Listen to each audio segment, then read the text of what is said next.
오늘은 택하심을 굳게 하라 하는 제목으로 은혜를 받으려고 합니다. 영국 속담에 이런 말이 있어요. 장사하러 나갈 때는 한 번 기도하고 전쟁에 나갈 때는 2번 기도하고 결혼하기 전에는 3번 기도하라고 하는 말이 있어요.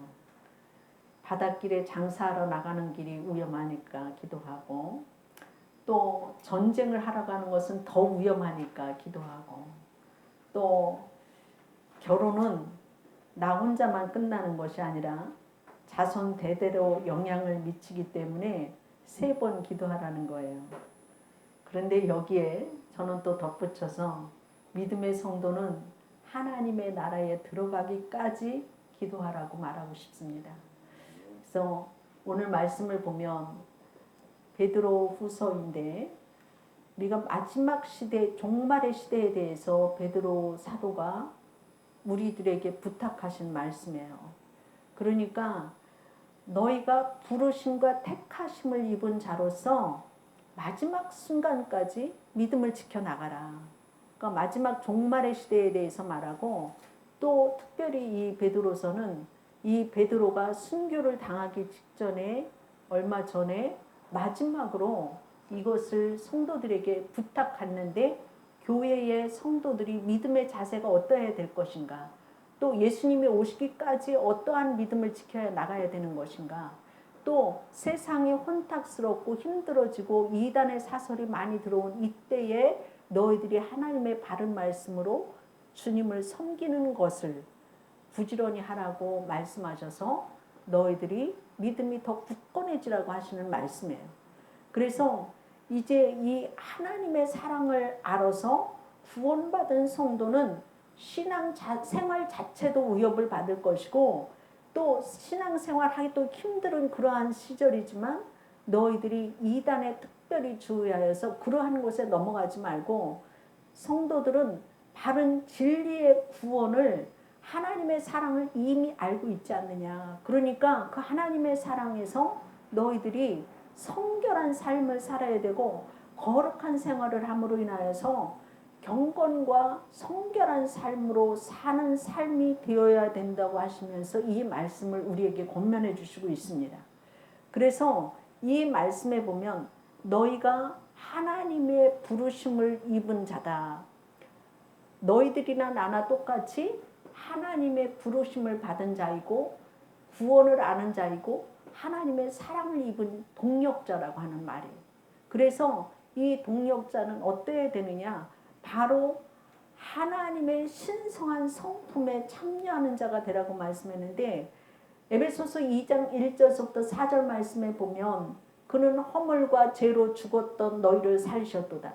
그때 너희는 그 가운데 생하여서 세상 풍조를 따르고 공중의 권세 잡은 자를 따랐으니 곧 지금 불순종의 아들들 가운데서 역사하는 영이라. 전에는 우리도 다 그 가운데서 우리 육체의 욕심을 따라 지내며 육체와 마음이 원하는 대로 하여 다른 이들과 같이 본질상 진노의 자녀이었더니, 긍휼이 풍성하신 하나님이 우리를 사랑하신 그 큰 사랑을 인하여 허물로 죽은 우리를 그리스도와 함께 살리셨도다. 우리는 본래 죄인이었지만 예수 그리스도께서 사랑하셔서 우리를 위하여서 십자가에 죽으심으로 향기로운 제물과 또한 희생제물로 예수님이 대신 하나님께 드려짐으로 인하여서 우리의 죄를 용서받고 구원받았다고 하는 사실이죠. 그렇기 때문에 우리가 주님께서 우리들에게 하신 말씀이 에베소서 5장 2절에 보면 음행과 온갖 더러운 것과 탐욕은 너희 중에서 그 이름조차도 부르지 마라. 누추함과 어리석은 말이나 희롱의 말이 마땅하지 아니하고 감사하는 자가 되라고 말씀하시고 있어요. 그래서 우리는 아담의 원죄를 갖고 태어났기 때문에 우리의 죄를 잘라버리지 않으면 우리는 그 범죄 때문에 많은 대가를 받을 수밖에 없는 존재라고 하는 사실이죠. 그래서 로마서 6장 23절 말씀에 보면 죄의 삭은 사망이요 하나님의 은사는 그리스도 예수 우리 주 안에 영생이니라 이렇게 말씀하시고 있어요. 그래서 우리의 죄를 대속하신 그 예수님으로 인하여서 구원받았지만 우리는 우리 스스로가 죄를 잘라내지 않으면 안 된다고 하는 것을 우리에게 말씀하시고 있어요. 그래야지 하나님의 성품에 참여하는 자가 되어진다고 하는 말이지요. 에스키모들은 여우를 잡기 위해서 하얀 눈 속에 칼을 꽂아놓고서 칼날 부분에다 여우가 목이 탈 때 즐겨 먹는 동물의 피를 흠뻑 이렇게 적셔 놓는다 그래요. 그 동물의 그 신선한 피를 이제 먹기 위해서 이제 가라기 때문에 가란 입을 이제 댄 그 여우가 그 피를 핥기 시작한다는 거예요. 그래서 한참 핥다가 이 흥분한 여우가 자기 혀가 칼날에 베어서 피를 쏟는 것도 모르고 계속해서 피를 이렇게 핥다가 죽게 된다는 거예요. 이것이 바로 죄악을 범하는 인간의 모습이에요. 자기 몸에서 피가 쏟아지는 줄도 모르고 죄악의 피를 핥다가 파멸하고 마는 거예요. 우리는 이런 습관적인 죄악을 끊어내야 된다고 하는 말이에요. 그래서 우리의 죄의 습관이 자녀들에게 흘러가지 않도록 죄악의 악순환을 끊어야 된다고 하는 사실이죠. 대신에 우리는 하나님의 신성한 성품에 참여하는 삶이 되라고 오늘 말씀하시고 있잖아요. 아브라함은 조카 롯을 구하기 위해서 중보의 기도를 하는 것을 볼 수가 있어요. 아브라함은 그 소돔과 고모라 성을 멸망시키러가는 그 천사의 하나님의 그 뜻을 알았을 때에 아브라함은 그 조카 롯이 있는 소돔과 고모라 성이 죄악이 관영한 그곳에 하나님이 심판을 하신다고 할 때에 그 성에 의인이 없어서 심판하신다고 할 때 그 아브라함은 자기 조카 롯으로 해서 하나님 앞에 간청하는 기도를 하죠. 그 성이 의인 50명만 있어도 멸망시키지 않으시려니까? 그럴 때에 50명만 있어도 그 성을 멸망시키지 않는다고 하나님 그러셨죠. 아무리 이렇게 손가락으로 따져봐도 50명이 되지 않았죠. 그래도 또 따져보니까 안 돼서 45명. 45명도 따져보니까 안 되고. 그 다음에 40명. 그 다음에 30명. 그 다음에 20명. 그 다음에 10명까지 내려갔잖아요. 중보기도 하는 거잖아요. 중보기도는 어떠한 마음이냐? 긍휼히 여기는 마음이 있을 때 중보기도를 할 수 있다고 하는 사실이에요. 긍휼이라고 하는 건 불쌍히 여기는 마음이죠. 그래서 우리가 잃어버린 영혼을 위해서 기도하는 것은 다른 사람의 그 아픔을 끌어안고 그 아픔을 위해서 기도하는 것입니다. 그래서 참된 부흥이라고 하는 것은 중보 기도를 시작하여서 그것을 가지고 완성이 된다고 하는 사실이에요. 그래서 진정한 부흥이라고 하는 것은 죽은 영혼들이 하나님께로 돌아오는 부흥, 죄인이 회개하는 부흥, 예수님을 영접하고 하나님께 온전히 헌신하는 부흥은 기도로 출발한다고 하는 사실이에요. 그래서 중보기도는 먼저는 하나님 앞에 하나님을 깊이 묵상함으로 하나님을 바라보고 하나님의 은혜를 갈구하는 것이 중보의 자세입니다. 그렇기 때문에 하나님이 하나님 되심을 아는 것이 가장 중요해요. 하나님을 하나님으로 인정하고 사람은 할 수 없지만 하나님만 하실 수 있는 그 전능하신 그 하나님, 그 하나님을 의뢰하는 믿음으로 영혼을 불쌍히 여기는 마음으로 하나님을 묵상하는 마음으로 이렇게 중보의 기도가 되어져야 된다고 하는 사실이죠. 그래서 여러분 기도할 때 하나님을 바라보시고 묵상하시기를 바랍니다. 그리고 내 자신을 알아야 돼요. 하나님은 하나님이시고 나는 하나님의 피조물이라고 하는 사실이에요. 그렇기 때문에 우리가 하나님을 잠잠히 바라보고 그 하나님 앞에 내 자신의 부족한 부분을 볼 수 있어야 되는 거예요. 그래서 아브라함은 하나님을 전능하신 하나님으로 알았어요. 그렇기 때문에 조카 롯을 위하여서 하나님 앞에 중보의 기도를 하는 거잖아요. 그리고 자신을 티끌 같은 존재라고 말을 해요. 창세기서 18장 27절 말씀에 보면 아브라함이 대답하여 이르되 나는 티끌이라 재와 같사오나 감히 죽게 아뢰나이다. 이렇게 말씀하시고 있어요. 티끌이라고 그랬어요, 자신이. 근데 하나님은 아브라함을 생각할 때 아브라함에게 뭐라고 말하느냐면은 너는 나의 벗이다.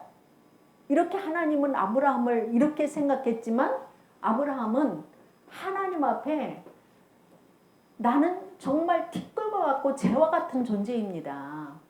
이거를 하나님 앞에 고백했던 것을 볼 수가 있어요. 하나님은 전능하신 하나님이시고 나는 티끌과 같은 자이다. 하나님은 나를 인정할 때 너는 나의 귀한 자녀이고 너는 복의 근원이 되고 너는 나와 친한 친구와 같다. 하나도 너한테 내가 하는 일을 숨기는 일이 없다 할 정도로 하나님이 아브라함을 그렇게 친하게 같이 친구라고까지 했지만 아브라함은 나는 하나님 앞에 정말 티끌과 같고 재와 같습니다. 내가 그럼에도 불구하고 감히 고합니다. 이 겸손함이 있는 것을 볼 수가 있어요. 겸손함이라고 하는 건 자기의 위치를 아는 거예요. 하나님은 높으시고 나는 티끌과 재와 같다고 할 때에 그 하나님의 하나님 되심을 인정할 때의 기도가 되어지 중보의 기도를 했던 것을 볼 수가 있습니다. 그래서 하나님은 하나님이시고 인간은 하나님 앞에 아무것도 아닌 존재라고 하는 것을 의식했다고 하는 말이에요. 그래서 우리가 겸손하기 위해서는 하나님을 바로 만나야 돼요. 하나님 앞에 내가 기도할 때 죄인임을 알게 된다고 하는 사실이에요. 그리고 담대히 하나님 앞에 구하는 것을 볼 수가 있어요. 창세기서 18장 27절 말씀에 보면 아브라함이 대답하여 이르되 나는 티끌이나 재와 같사오나 감히 죽게 아뢰나이다. 아브라함은 하나님은 공의의 하나님심을 알았기 때문에 담대히 구했다고 하는 사실이죠. 그래서 아브라함은 그 기도를 응답될 때까지 인내로 기도했던 것을 볼 수가 있어요. 여러분 기도할 때 인내를 가지고 기도하시기를 바랍니다. 그래서 하나님의 복, 아름다운 사랑, 풍성한 열매, 위대한 성취는 인내를 통해서 와요. 하나님은 한 사람을 찾으셔요. 하나님의 공의를 행하며 진리를 구하는 그 한 사람을 찾고 계시다고 하는 사실이죠. 중보 기도는 죽은 자와 산 자 사이에 서는 거예요. 민수기서 16장을 보면 이스라엘 민족이 모세와 아론을 원망하는 장면이 나와요. 그럴 때에 그 하나님을 원망하는 그 백성들에게 연병을 보내요. 그 연병을 보낼 때 하루에 수없이 많은 사람들이 막 죽어가기 시작하잖아요. 그럴 때에 모세가 하나님 앞에 엎드릴 때에 그 하나님께서 향로에 불을 피워서 죽은 자와 산 자 사이에 아론을 서게 해요. 그래서 아론이 향로로 불을 피워서 죽은 자와 산 자의 사이에, 그러니까 연병으로 죽어가는 많은 사람들 속에 들어갔을 때에 하나님이 그 연병을 그치게 하는 것을 볼 수가 있어요. 중보기도는 바로 이러한 역할을 한다고 하는 말이에요. 내가 죽은 자와 산 자 사이에 중보의 기도를 할 때에 죽을 자를 살리는 일을 한다고 하는 사실이에요. 그렇기 때문에 우리가 하나님은 한 사람의 그 귀한 그 중보 기도 때문에 나라를 살리시고 사회와 가정에 복을 내리시는 것을 볼 수가 있어요. 우리는 하나님의 귀한 그 사랑을 아는 자이고 하나님의 귀한 구원을 받은 자로서 여러분의 성품이 중보 기도자로 세워지기를 주의 이름으로 축원합니다. 그래서 중보 기도자가 되어질 때 가족을 살리고 어려운 이웃을 살리고 우리 민족을 살리고 이 땅을 살리고 열방을 살리는 일을 하나님이 하실 줄로 믿습니다. 그래서 하나님의 성품에 참여하는 일을 하시기를 주의 이름 축원합니다. 두 번째로는 보면 경건의 8가지 덕목을 가지라고 말씀하시고 있어요. 우리가 믿음의 덕을 가지라 이렇게 말씀하시고 있는데 너희가 더욱 힘써 너희 믿음의 덕을 덕의 지식을 지식의 절제를 절제의 인내를 인내의 경건을 경건의 형제 우애를 형제 우애에 사랑을 더하라 이렇게 말씀하시고 있어요. 그래서 하나님의 영광이라고 하는 건 뭐냐? 베드로전서 1장 7절 말씀에 보면 너희 믿음이 확실함은 불로 연단하여도 없어질 금보다 더 귀하여 예수 그리스도께서 나타나실 때에 칭찬과 영광과 존귀를 얻게 하리라 하신 말씀에 우리가 잘 알듯이 베드로전서 2장 9절에 보면 너희는 택하신 족속이요 왕같은 제사장들이요 거룩한 나라요 그의 소유가 된 백성이니 이는 너희를 어두운 데서 불러내어 그의 기이한 빛에 들어가게 하신 이의 아름다운 덕을 선포하게 하려 함이라 이렇게 말씀하시고 있어요.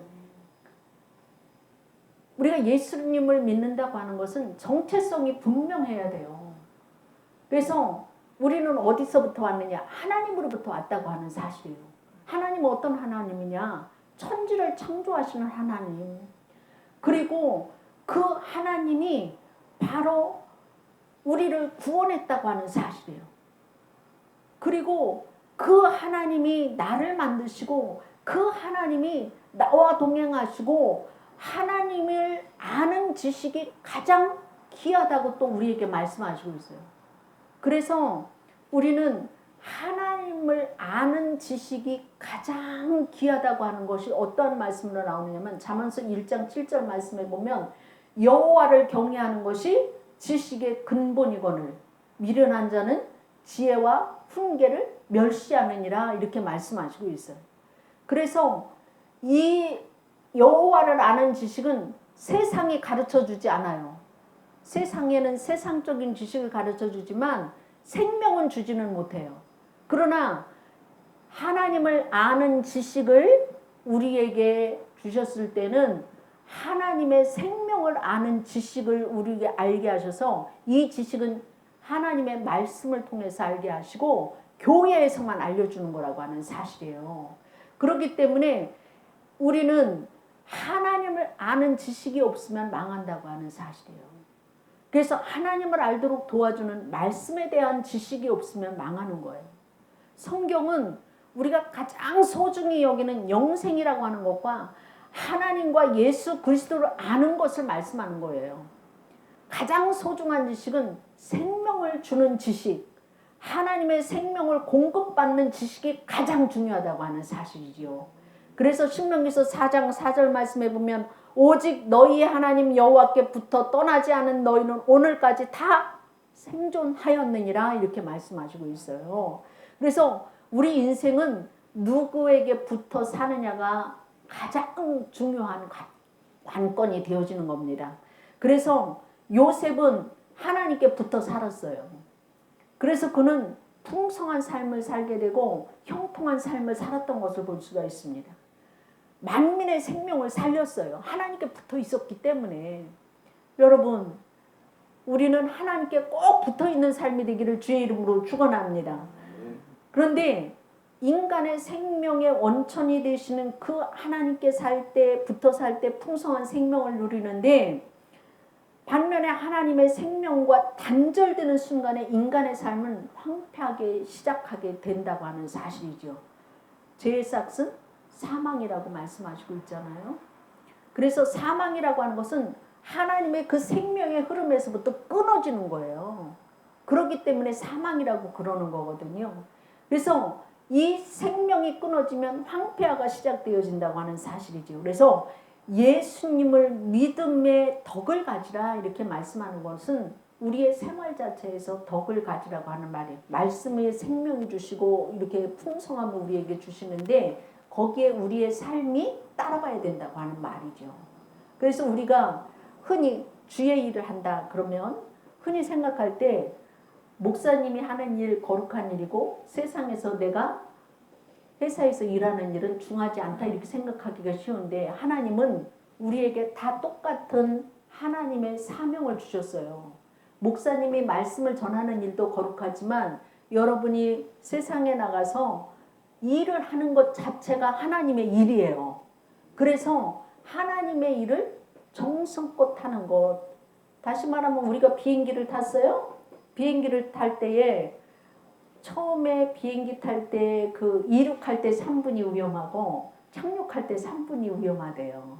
마의 3분을 잘 지나면 괜찮다고 그런 얘기가 나오는데, 이 비행기를 내가 탔을 때 조종사가 조종을 해서 비행기를 가는 거잖아요. 그러면은 이 비행 조종사가 이렇게 비행기가 땅에 내려앉을 때 활주로를 탁 타고서 멈춰지게 되는 거잖아요. 그런데 어떤 조종사는 비행기를 조종할 때에 탁 갑자기 뛰어내린 것 같이 되어져서 그 비행기가 갈 때 이렇게 착륙할 때 덜덜덜덜 해가면서 불편한 감으로 조종을 하는 조종사가 있어요. 그러면은 그 비행기에 탄 사람들이 딱 이렇게 앉았을 때에 불안함을 느끼잖아요. 그죠? 그런데 어떤 조종사는 사뿐하게 내려앉아갖고 활주로에 내려앉는지도 모르게 탁 멈춰서는 조종사가 있어요. 그렇다고 한다면 어느 것이 덕스럽습니까? 비행기에 탄 사람들이 불편하지 않고 안전하게 이렇게 잘 마음의 평안을 누리면서 할 수 있는 이런 조종사가 좋을 거 아니에요. 내가 운전을 해도 서원사님 차량 운전 봉사하시는데 그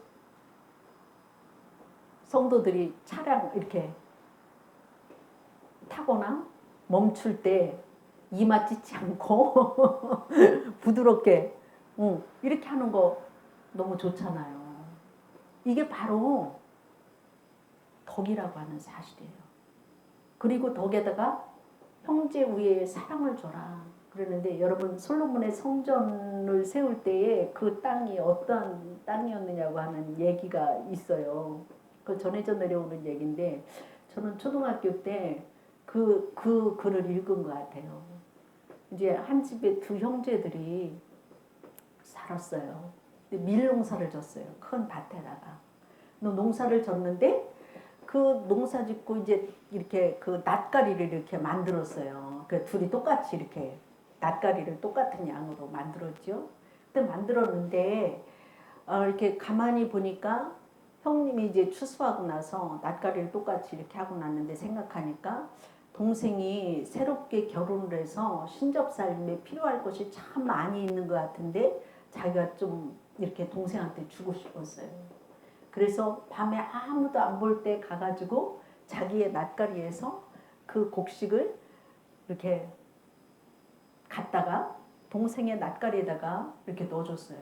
근데 동생은 또 생각할 때 나는 식구가 별로 없는데 형님네는 가족이 많은데 똑같이 이렇게 나누면은 내가 안 될 것 같아. 그래서 형님네는 가족이 많으니까 먹고 사는 숫자가 많으니까 내 낫가리에서 형님 거를 갖다 드려야지. 그래서 자기의 낫가리에서 그 형님네 집에 낫가리에다 갖다가 그 이렇게 곡식단을 갖다가 놓았어요. 그 이튿날 낮이 환하게 밝아서 낫가리에 가보니까 분명히 자기 거 갖다가 형님네 거 주었고 형님은 또 동생네를 갖다 줬는데 똑같은 거예요. 양이 하나도 안 갖다 준 것 같아요. 그래서 이게 웬일인가 해서 지켜보고서 그 이튿날 지켜봐도 아무런 일이 일어나지 않는 거였어요. 그래서 그 이튿날 바로 또 이제 생각할 때 내가 형님한테 더 갖다 드려야지 하고서 곡식단을 지고 가고 형님은 동상에 그 곡식단에 더 갖다 주려고 곡식단을 갖다가 주려고 밤에 아무도 안 보는데 곡식단을 지고 가다가 중간에서 딱 만났어요. 그러니까 만나다 보니까 서로가 형제지간을 주고 싶어서 그렇게 중간에 만난 것을 보고서 서로 끌어안고서 울었다는 거예요. 그 사랑이 그 형제 위에 그것에 대해서 했는데 그곳이 바로 솔로몬의 성전이 되었다고 하는 얘기가 나왔거든요. 우리는 그리스도의 귀한 사랑을 입은 자이고 또 그 귀한 사랑을 우리가 또한 증거하고 삶으로 우리가 살아내는 이러한 삶이 되어지라고 오늘 말씀하시고 있어요. 그러니까 믿음의 덕의 생활이라고 하는 것은 하나님의 일을 하는 사람이나 세상의 일을 하는 사람이나 다 똑같이 거룩하고 그것이 하나님의 일이다. 그러니까 그 일에 대해서 너희가 덕을 쌓는 일을 하고 절제를 하고 인내를 하고 형제 우애의 사랑을 더하라고 하는 이 말이 너희를 부르신 이유와 택하신 이유를 알아라. 이렇게 말씀하시고 있어요. 그래서 너희의 삶 가운데 열매 맺는 삶이 되어서 부르심과 택하신 그 일을 굳게 하라고 이렇게 말씀하시고 있어요. 그래서 에베소서 5장 9절 말씀에 보면 빛의 열매로 모든 착함과 의로움과 진실함에 있느니라 이렇게 말씀하시고 있어요. 오늘 말씀이 베드로의 사도가 우리에게 하나님의 말씀을 전할 때 착함과 의로움과 너희가 진실함의 열매를 맺으라고 이렇게 말씀하시고 있잖아요. 그래서 실험실에 쥐들을 이렇게 하루에 한 번씩 고양이 앞을 지나가게 했어요. 그랬더니 쥐가 우위가 다 얼어서 궤양이 되고 피가 나오면서 얼마 지나지 않아서 병들어 죽었다고 이렇게 보고가 나왔어요. 근데 고양이가 물어서 죽은 것이 아니고 불안 조성만 해도 죽는다는 거예요. 사람은 쥐보다 더 예민하잖아요. 그래서 남을 불안하게 하고 미워하고 증오하고 괴롭게 하는 것은 살인과 같이 무서운 죄를 범하는 거예요. 하나님은 우리를 부르시고 택하실 때 사랑할 권리만 주셨어요. 평안을 빌어줄 의무만 우리에게 주셨다고 하는 사실이에요. 평안을 누리고 예수님을 전하고 살아야 할 세상에서 갈등하고 미워하고 살면 사탄이 얼마나 좋아하겠어요. 여러분은 성령의 도구로 쓰임받는 착하고 의로우고 진실한 열매가 있는 삶이 되기를 주의 이름으로 축원합니다. 사탄이 같이 미워하고 증오하고 괴롭히지 않는 삶이 되기를 주의 이름으로 축원합니다. 그래서 우리가 평안의 복음을 전하는 사도, 이러한 웃음을 전하는 삶이 되기를 주의 이름으로 축원합니다. 여러분이 잘 알다시피 마더 테레사는 도무지 웃을 수 없는 그러한 사람이 생길 때 그렇게 기도했대요. 하나님, 제가 웃을 수 있는 마음의 여유를 주시기를 바랍니다. 주여 저를 도와주셔서 저 사람 앞에서 미소를 띠게 해주시옵소서. 이렇게 기도하고 억지로라도 웃으면서 일을 했더니 일이 쉽고 잘 풀리더라고 하는 고백을 했다고 합니다. 하나님이 우리를 부르시고 택하신 이유는 착함과 의로움과 진실하게 하기 위해서고 너희가 죽게 붙어 있으라고 말씀하신 것은 바로 하나님의 생명을 흘러가게 하는 자가 되라고 말씀하시고 있어요. 그래서 구원받은 우리가 열매 있는 믿음의 삶이 되어서 화평의 복음을 전하고 평안한 삶을 주는 자가 되기를 주의 이름으로 축원합니다. 기도하겠습니다. 사랑의 하나님, 감사드립니다. 마지막 시대를 살아가면서 하나님께서 우리에게 부탁하는 말씀은 너희의 부르심과 택함을 굳게 하라고 말씀하신 것을 볼 수가 있습니다. 하나님, 우리는 하나님으로부터 왔고 하나님의 자녀이고 하나님의 성품에 참여한 자로 만들어 주셨음에 감사를 드립니다. 이미 하나님의 사랑으로 구원받았고 우리가 하나님의 일을 하는 거룩한 하나님의 동역자로 세워주셨음에 하나님, 우리가 이 세상을 살아가면서 날마다 이기적이고 각박하고 힘든 세상 속에서 살아내기 위해서 몸부림칠 때마다 하나님, 저희들에게 성령을 부어주시어서 하나님의 성품에 참여할 수 있게 하여 주시옵시고 믿음의 덕목을 지켜나갈 수 있도록 도와주시기를 원합니다. 특별히 아버지의 사랑을 아는 자로서 행할 수 있게 하여 주시옵시고 우리가 아버지 하나님 세상을 이기고 환경을 이기고 나를 이길 수 있도록 하나님 은혜 위에 은혜를 더하여 주셔야지만 살 수 있사오니 하나님 긍휼과 자비를 베풀어 주시기를 원합니다. 하나님, 우리에게 주시는 것은 사랑하는 의무만 주셨고 평안을 전하는 의무만 주셨던 것을 볼 수가 있습니다.